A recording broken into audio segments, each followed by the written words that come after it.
2 دن پہلے ایک افسوسناک واقعہ پیش آیا لاہور کے اندر. مریم لڑکی ہے جو گجرات میں رہتی تھی, لاہور میں آئی یونیورسٹی کے اندر تعلیم حاصل کرنے کے لیے, یہاں پہ ہاسٹل میں وہ رہی. اس کے بعد اس کا تعلق ایک ایسے لڑکے کے ساتھ ہو جاتا ہے جس کے بعد وہ غلط کاموں میں انوالو ہو جاتی ہیں. اس کے بعد جان کی بازی آ جاتی ہے. تو ان ہاسٹل کے خلاف کون ایکشن لے گا کہ ان ہاسٹلوں میں کیا ہوتا ہے؟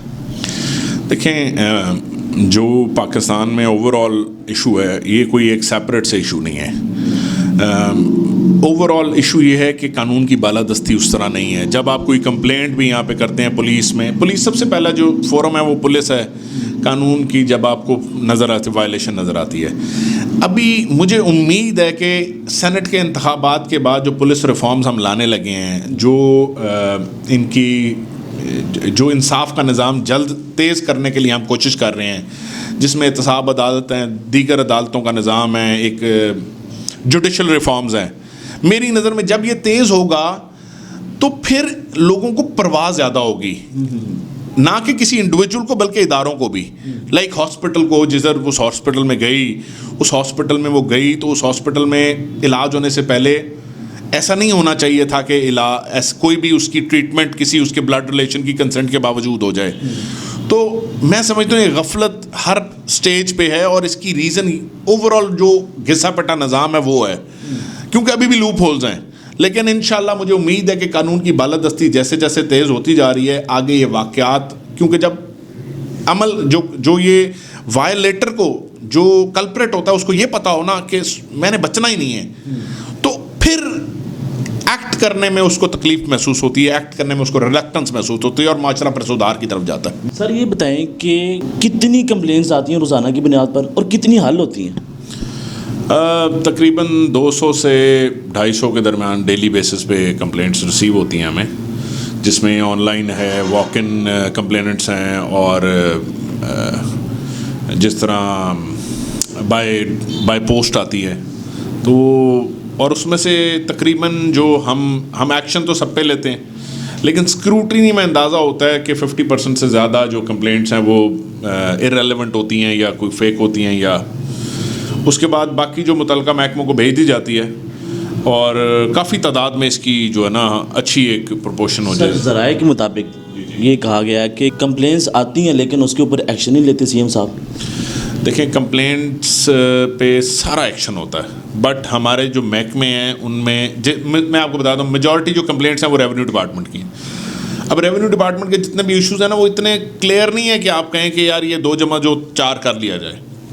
لینڈ ریکارڈ کے ایشوز آپ کو پتا پاکستان میں ہیں, لینڈ کے آپ پٹواری سے پوچھیں وہ ایک اور آپ کو بتائے گا. اس کے اوپر مکمل رپورٹ ہے کہ سی ایم صاحب کے پاس فائل جاتی ہے, شاید وہ اس فائل کو ریڈ بھی نہیں کرتے ہیں, اور وہ کہتے ہیں کہ یہ کمپلینس ہے ایک باکس کی حد تک ہے. دیکھیں, سی ایم صاحب نے ایکچولی سی ایم صاحب کے پاس تو کمپلینٹ جانی نہیں چاہیے. جب کمپلینٹ سیل انہوں نے ہمارے ذمہ لگایا تو سی ایم صاحب کے پاس جانی بھی نہیں چاہیے.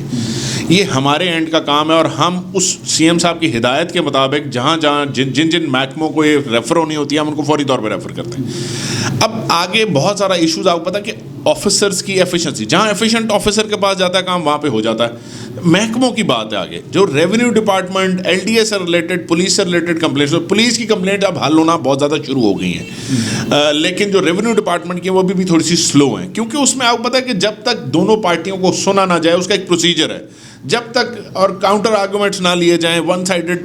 اب کئی دفعہ ہم بھی ڈاج ہو جاتے ہیں, ہمیں پتہ, میں خود کئی دفعہ کراس کوشچننگ کرتا ہوں اندازہ لگانے کے لیے کہاں تک. اب کافی ایکسپیرینس ہو گیا ہے, لیکن میرا خیال ہے کہ بہت بہتر طریقے سے کام کر رہا ہے ابھی تک. اچھا, صفائی کا کافی مسئلہ پیش آیا لاہور کے اندر, کافی تنقید کا نشانہ بنے پی ٹی آئی والے, اصل وجہ کیا تھی؟ دیکھیں, صفائی کا جو کمپنیز کے ساتھ آپ کا ڈیل ہوئی تھی وہ بڑی مہنگی تھی, اور اس کی جو ٹرمز اینڈ کنڈیشن تھے وہ بڑے عجیب سے تھے. جب 2011 کی اکتوبر نومبر میں یہ اشتہار دیا گیا تھا انوائٹ ٹو ٹینڈر کے لیے, تو اس اشتہار میں ایک کلاز تھی جس میں لکھا تھا کہ جب یہ 7 سال کا کانٹریکٹ ہے اور 7 جو بھی انویسٹمنٹ کرے گی کمپنی کرے گی اور صفائی کرے گی, تو اس کے عوض یہ بی او ٹی ماڈل ہے, 7 سال تک انہوں نے اس کو چلانا تھا, آپریٹ کرنا تھا, اور اس میں سے فائدہ لینا تھا. 7 سال بعد جو بھی مشینری ہونی تھی وہ گورنمنٹ کی ہو جانی تھی. جب ان کا کانٹریکٹ ریووک ہونے کا ٹائم آیا تو خیر تب کرونا آ گیا اور کئی چیزیں, ہم ان کو ایکسٹینشن دیتے رہے, ہم چیزیں کر رہے تھے.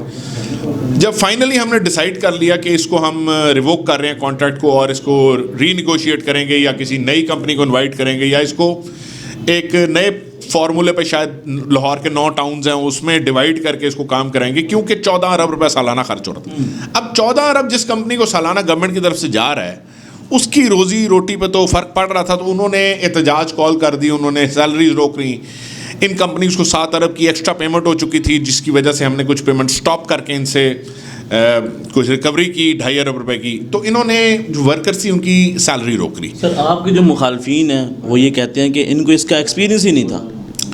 یار وہ جن کو ایکسپیرینس تھا وہ بیچارے, دیکھو نا شہباز شریف کی گورنمنٹ آتی ہے 2008 میں, تو 2008 میں گورنمنٹ آتی ہے اور 2012 تک 4 سال بعد انہیں خیال آتا کہ ہم سے لاہور صاف نہیں ہو رہا. شہباز شریف جو لاہور کا میئر تھا وہ اس کو خیال آیا 4 سال بعد, جو کہ ویسے تو سی ایم تھا لیکن ایکٹ وہ لاہور کے میئر کی طرح کرتا تھا, تو اس کو خیال آیا کہ 4 سال اس سے لاہور صاف نہیں ہو رہا تھا. اس نے کہا کہ ترکی سے بندے بلاؤ, ترکی والے صاف کریں گے, مجھ سے تو صاف نہیں ہوتا. تو اب ترکی والی کمپنی کو اربوں روپے آپ کسی کو بھی دے دیں تو وہ صاف کر دے گا. پوائنٹ یہ ہے کہ آپ نے مس مینج کیا نا. جو 1 ارب روپے میں لاہور صاف ہوتا تھا 2011 میں, وہ آج 14 ارب میں صاف ہو رہا تھا. کیوں؟ کیونکہ غلط معاہدے کر کے آپ نے ان کو ڈالرز میں معاہدے کر لیے. ڈالرز میں کون سے معاہدے ہوتے ہیں؟ آپ کا ملک روپے میں چلتا ہے. آپ معاہدہ کسی, آپ کا لوکل کمپنیز نہیں ہیں, آپ اس کو ڈیوائڈ نہیں کر سکتے تھے, آپ مس مینج کر رہے تھے. میری نظر میں اب جس طرح ہم مینج کر رہے ہیں, اور اب آپ دیکھ لیں جا کے ماشاءاللہ ایک بیک لاگ تھا. جب لاہور میں ایک دن بھی کوڑا اکٹھا نہیں ہوتا تو ایک بہت بڑا بیک لاگ آتا ہے. تو یہ انہوں نے کئی ہفتے, 2-3 ہفتے کا بیک لاگ کر دیا تھا ورکرز نے. اب وہ بیک لاگ, ہم نے بیک لاگ بھی ختم کیا اور کرنٹ پرفارمنس بھی اچھی کی. میں جو CEO ہیں LWMC کے سلطان صاحب کو, ان کو میں, عمران صاحب کو بہت میں مبارک دیتا ہوں, انہوں نے بہت افیشینٹلی کام کیا. سر CM صاحب کی جو کارکردگی ہے اس کے اوپر کافی سوالات اٹھائے جاتے ہیں. کہا جاتا ہے کہ جو پنجاب گورنمنٹ ہے وہ ٹکے کا بھی کام نہیں کر رہی ہے. یہ آپ کے مخالفین کا کہنا ہے. دیکھیں CM صاحب, آپ لیتے ہیں CM صاحب کو, جو آپ نے پہلے 10 سال دیکھا ہوا CM, وہ CM ہے ڈیش ڈرامے والا, ہر جگہ خود نظر آ جائے. لوگ تو یہ کہتے ہیں جیسا بھی تھا لیکن وہ کام کرواتا تھا لاہور کا. جیسا بھی تھا, اچھا ڈرامے باز تھا. ایک پٹاخہ بھی بجتا تھا تو خود آ جاتا تھا. ڈیلیگیشن آف پاور تھی نہیں. اب میں آپ کو CM صاحب, ہمارے CM بزدار صاحب کی بتاتا ہوں کہ یہ ان کی پالیسیز کیوں پچھلی گورنمنٹ سے ہمیشہ بہتر رہیں گی, تاریخ بتائے گی. اس کی وجہ یہ ہے کہ ڈیلیگیشن آف پاور. یہاں پہ ہر وزیر جو ہے نا وہ اپنی ڈومین میں ایک پاور کو پریکٹس کر رہا ہے, وہ اپنی ذمہ داریوں کو نبھا رہا ہے. یعنی ہیلتھ کی بات ہوتی ہے تو ڈاکٹر یاسمین فرنٹ پہ آ کے بات کرتی ہیں, انڈسٹری کی بات آتی ہے تو اسلم اقبال فرنٹ پہ آ کے اپنا جواب دیتا ہے, ہائر ایجوکیشن کی بات آتی ہے تو راجہ یاسر آ کے جواب دیتا ہے, فیاض الحسن چوہان آ کے جواب دیتا ہے.